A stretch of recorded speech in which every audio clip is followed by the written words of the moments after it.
ગુજરાતીમાં એક કહેવત છે ને કે ઘરડા ગાડા વાળે અથવા તો ઘરડા વગર ગાડા પાછા ન વળે. આ કહેવતો કઈ રીતે પડીને એની પાછળ પણ એક રસપ્રદ વાર્તા છે. આ વાત છે ખૂબ જ જૂના જમાનાની. તે સમયે લગ્નની જાન બળદગાડામાં જતી હતી. એ ખરોળમાં લગભગ 70 થી 80 બળદગાડાની લગાર લઈને વરરાજો પરણવા જતો. ત્યાં કન્યા પક્ષના લોકો તેમનું સ્વાગત કરે અને 4 થી 5 દિવસનો સમારોહ હોય ત્યાં સુધી તેમની મહેમાનગતિ કરે. પછી રંગે ચંગે એને વિદાય કરે. હવે આવી જ એક જાન ગામમાંથી નીકળવાની તૈયારી કરી રહી હતી. પણ જેના લગ્ન હતા ને એ ભાઈને કોઈ વડીલ સાથે કોઈ બાબતમાં થોડુંક વાંકું પડ્યું હશે, એટલે તેણે ગામમાંથી પોતાના લગ્નમાં આવનાર સૌને એક ફરમાન મોકલ્યું કે મારા લગ્નની જાનમાં કોઈ પણ ઘરડો માણસ નહીં જોઈએ, કેવળ યુવાનોને જ આવવાની છૂટ છે. હવે વરરાજાનું ફરમાન હોય તો માનવું તો પડે જ ને. આખર લગ્ન પણ તો એના જ છે ને. બધા યુવાનો લગ્નમાં જવા તૈયાર થવા લાગ્યા અને બળદગાડા તૈયાર થવા લાગ્યા. તે સમયે બળદગાડા જતા જાનમાં તે ખુલ્લા નહોતા જતા. પાછળના ગાડાને કવર કરવામાં આવતું અને વાંસની અર્ધચંદ્રાકાર કમાનો બાંધી તેની ઉપર એક કપડું બાંધવામાં આવતું, જેથી લાંબી મુસાફરી દરમિયાન ટાઢ ન હોય, તડકો ન લાગે અને રાતવાસો કરવાનો થાય તો એમાં જ સૂઈ જવાય એવી વ્યવસ્થા હોય અને એને પાછું વહેલ કહેવામાં આવતું. ત્યારે આમાં જાનમાં જવા માટે સૌ તૈયાર થઈ ગયા. ત્યારે એક ભાઈને માં નહોતી, કેવળ પિતા જ હતા. પિતાને એકલા ઘરે છોડીને જવાનું તેનું મન ન માન્યું અને તે પોતાના પિતા સાથે ઘરે જ રોકાવા માંગતો હતો.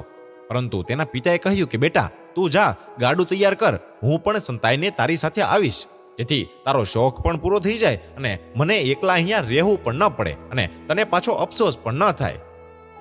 આખી જાનમાં કેવળ યુવાનો જ હતા.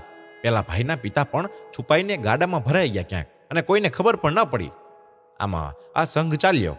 જાન 3 દિવસે કન્યાને ત્યાં પહોંચી અને કન્યા પક્ષના લોકોએ ખૂબ જ સરસ રીતે આગતા સ્વાગતા કર્યા. પરંતુ જ્યારે એમને ખબર પડીને કે જાનમાં એક પણ વૃદ્ધ વ્યક્તિ નથી આવ્યું, ત્યારે તેમને ઘણું આશ્ચર્ય થયું.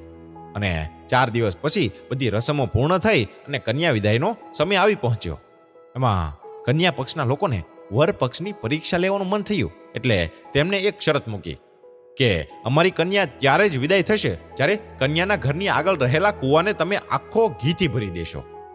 વર પક્ષના લોકો બધા જ ચિંતાતુર થઈ ગયા કે ભલા કૂવો ભરાય એટલું ઘી ક્યાંથી લાવવું. પછી તો બધા યુવાનો એક જગ્યાએ ભેગા થયા અને ચર્ચા વિચારણા કરવા માંડ્યા. પણ હવે કરવું શું? ઘણા લાંબા વિચારને અંતે પણ તેમને કોઈ ઉકેલ ન જડ્યો. જો આ શરત પૂર્ણ ન કરે ને તો કન્યા પિતૃગૃહે જ રહી જાય અને જાન સાથે એ આવે નહીં. જો આવું થાય તો વરરાજાની આસપાસના સૌ ગામમાં ઇજ્જત કોડીની થઈ જાય હોય એની તો. એટલે કન્યા વગર તો પરત ફરાય જ નહીં અને અહીંયા રોકાવાય પાછું કેટલા દિવસ. આખરે કંઈ જ ના સૂચતા તેઓ લાચાર થઈ ગયા. તેમને કન્યા પક્ષના લોકોને કહ્યું કે કંઈક આના સિવાય ઉપાય થઈ શકે ખરો? હા, થઈ શકે ને. તમે તમારા ગાડા અહીંયા જ મૂકીને ચાલીને જાઓ, એ હારી ગયાની નિશાની રૂપે. તો અમે તમને કન્યા તમારી સાથે લઈ જવાની મંજૂરી આપીએ. આ શરત તો કોઈ કાળે મંજૂર ના કરી શકાય એમ લાગતા સૌ યુવાનો ઘી એકત્ર કરવા માટે શું થઈ શકે ને એ વિચારવા લાગ્યા. આ દરમિયાન પેલો યુવાન જે પોતાના પિતાને સંતાડીને સાથે લાવ્યો હતો તે પણ ચિંતાતુર દેખાતા.